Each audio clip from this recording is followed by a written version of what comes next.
All right, so we had seen about creating our model. We had also seen how can we use Streamlit. Okay, now we are going to combine these two things. That means we already created our model. Okay, that is our machine learning model first.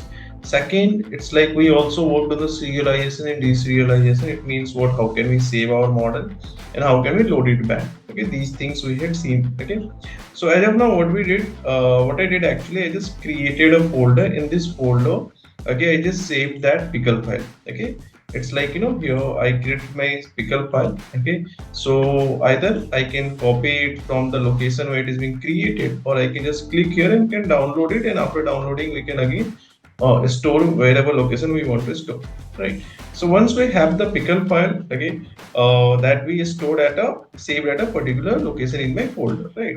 Now I just go to my this one, which is VS Code. Okay, and in VS Code I'll open up the folder in which I stored my pickle file. Fair enough.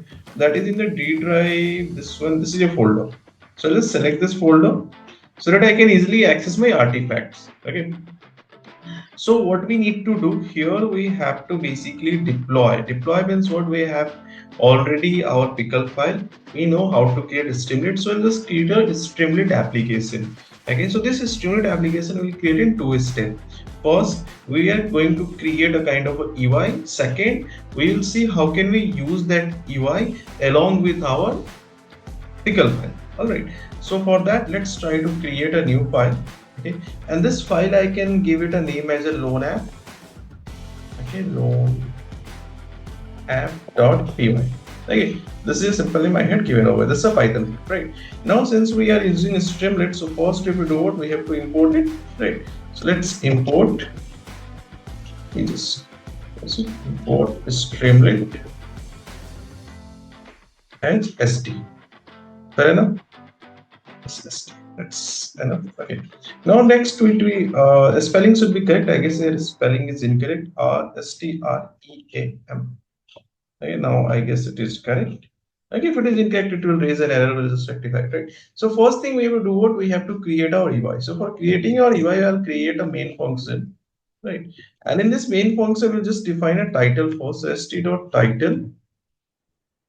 Okay. So let's say title is like the title of my application. Okay, so it's like let's say I'm giving it a title as welcome loan application. Fair enough. Done. Next, I told you we can add header as well, so you can use st.header.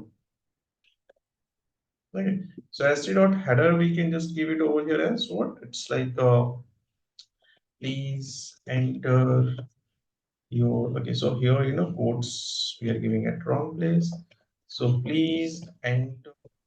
Now the details. What details? So here we will ask only those things which will play a role in predicting whether a loan should be approved or not approved. All right, that is what we do. So first, let's say gender.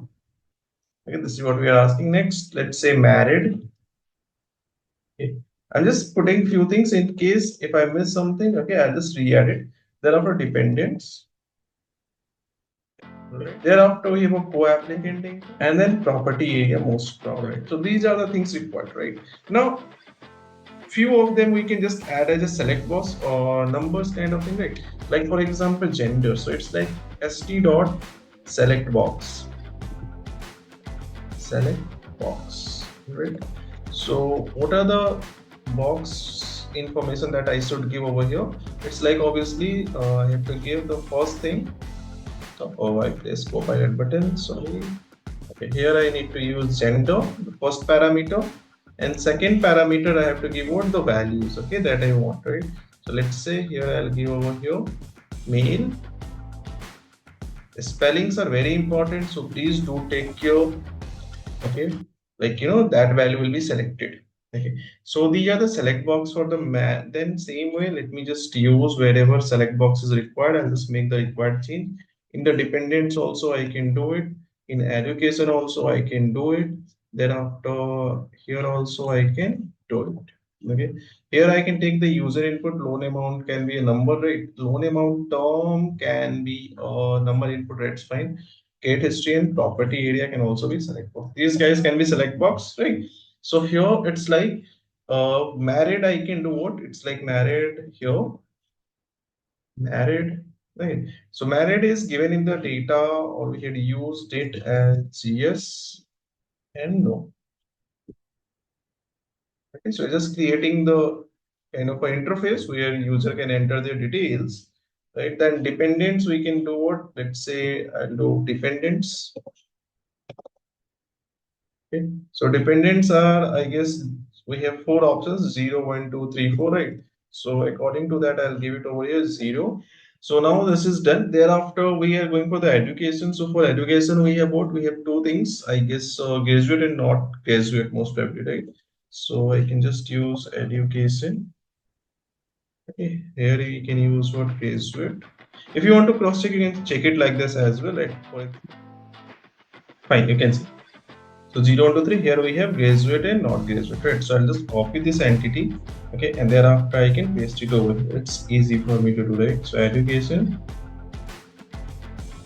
that's looking good, okay, graduate and not graduate, fair enough. Now it's like employed, we have what options do we have? Employed, your self-employed, right? Okay, so we have self-employed as yes or no. That's it. So I can just copy this thing, okay, fine, and then I can just go to my VS Code. And here I can paste it. All right, and here I can just give it a name. Okay, if it is a gender, here it should be given as a self-employed. All right, next, last we have property area. So here I use what? Property area. Now, what are the property area options do we have? We have urban, rural, and semi-urban. Fair enough. So I'll just take it from here and then paste it over here. Sounds good. I guess it looks good. So now we have these select box already created. Now it's time for what? The applicant income and other things. So for applicant income and other things, we can just use over here. It's kind of a thing. ST dot your number and then input. Okay. Right. So here we have to take the number value because property values, income will be what will be the numerical value.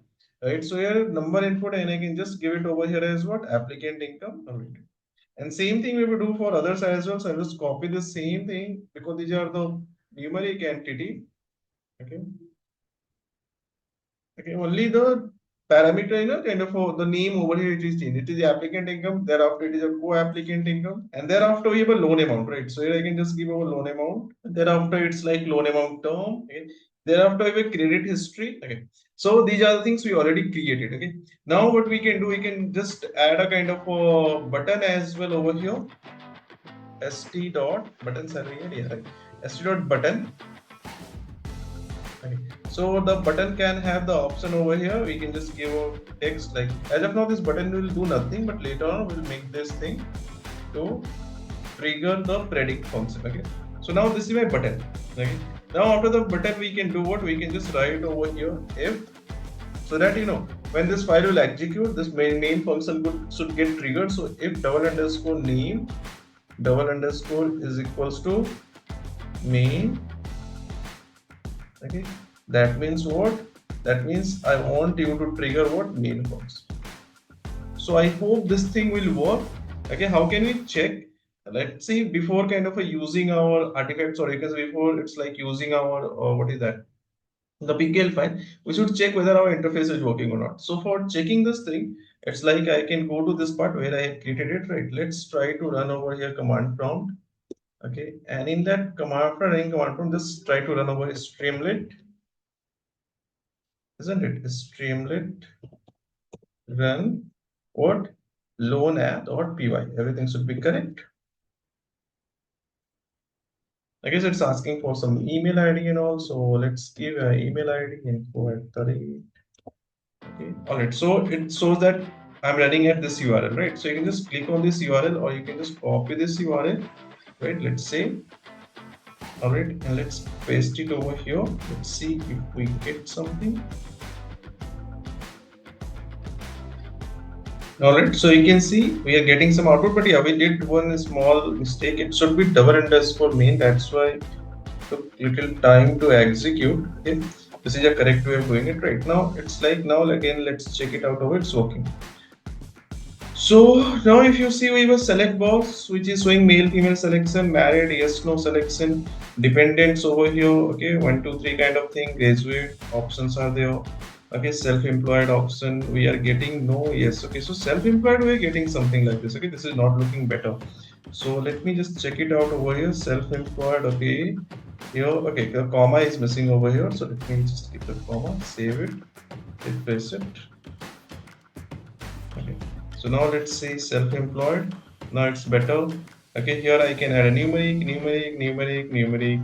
and then property area.